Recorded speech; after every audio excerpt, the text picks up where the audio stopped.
3 araw tong pagsusulat ko.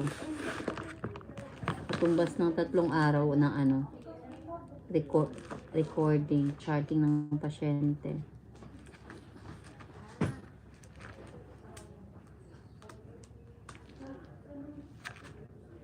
Oh my God, I'm hungry.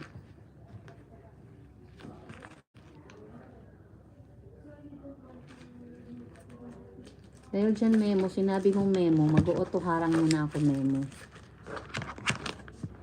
Para mag-uuto-harang.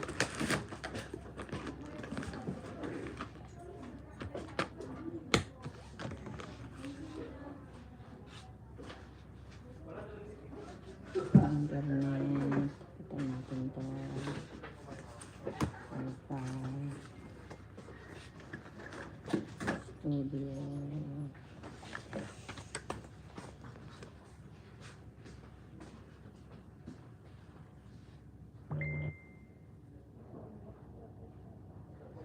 Thank you.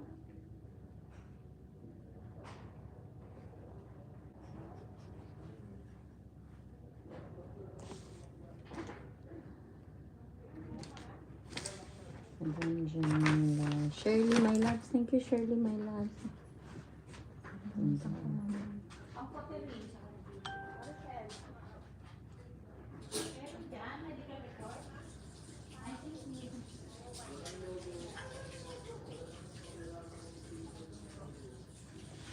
Sakit likod ko. Ang sakit ng likod ko.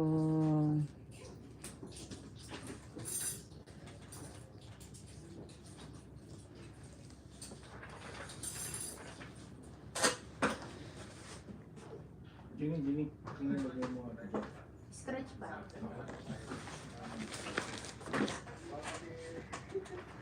Tetri, ano ka? 450. Hindi ako sabay. Ano oras ka uwi? Ano oras ka uwi? Mamaya na. Agad-agad na. Ito mga yung ko, halika. Sa'yo ako sana sabay kasi Alzara ka. Salama ako. Alas 5 ka na umuwi. Sasabay ako kahit di pa ako tapos. Si Ate Mel nilagyan Ha? ng anis lang. Itatawag ko kay... Si Ate Mel. Itatawag ko kay Sabri. Marami kasi kayo sa gabi. Masaya na ako dito. Ay, walang plastic. I need plastic. I need, kung ako yung Only ako, glass. ate, kasi ate Elise. Ang balik. Ate Marshall. Okay, Terry. Si Aileen, alas 4, ba't wala pa? Ay, din, baka nang, hindi ko na agad siya. Baka kanina pa yun siya. Alas 2 ba? Parang alas 4 yun. Nakakapagod magsulat. Nangalay ako. Hello, good afternoon. This is nurse from home care. Actually, Dr. Erin will visit the patient. Huh?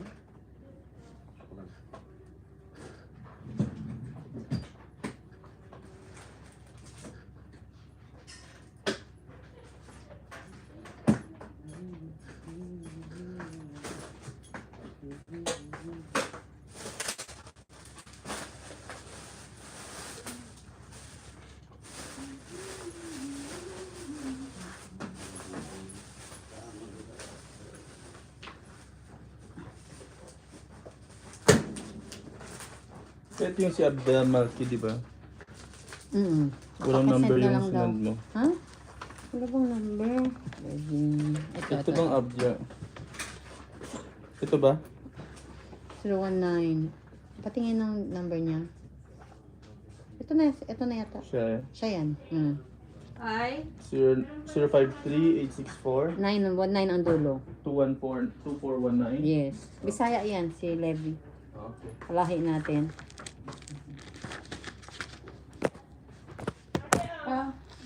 So, busy ako soon. Binamadali ko yung trabaho ko soon. Tapos, ito baka hanapin niya. Honey yan, with honey. Ito. 3 araw ako din nagsulat. Parang hindi ko rin naman matatapos. Kasabay ulit ako sa alas 5.